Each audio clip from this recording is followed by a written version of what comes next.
All right, today I'll be talking from a book called Why We Sleep by Matthew Walker. And one thing he talks about in the book is called sleep pressure. So, as you're awake right now, a chemical called adenosine is slowly building in your brain. And basically, the longer you're awake, the greater it increases in concentration. And so, the more it increases in concentration, the stronger your desire is to fall asleep. So, after about 12 to 16 hours, it builds to a significant amount, and working with your 24-hour circadian rhythm, it makes you very tired and sleepy, ready to go to bed. Matthew Walker also talks about how caffeine affects this system. So basically, caffeine acts by attaching to adenosine receptors, and rather than making you sleepy like adenosine does, it hijacks the system, basically blocking the sleepiness signal that normally goes to your brain from adenosine. He says that the half life of caffeine is about 5 to 7 hours, and basically, half life is just the length of time it takes for your body to remove 50% of a drug from your body. So the half life is about 5 to 7 hours of caffeine. So let's say you drink a cup of coffee at 7:30 p.m.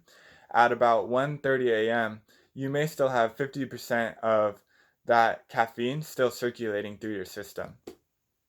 And he talks about an enzyme in your liver called cytochrome.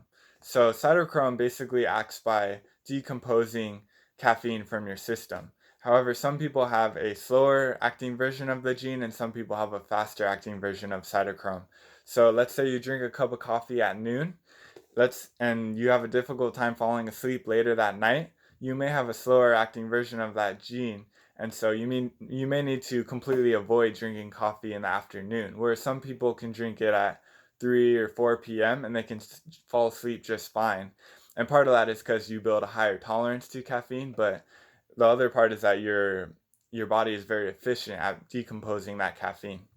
Lastly, he talks about the caffeine crash.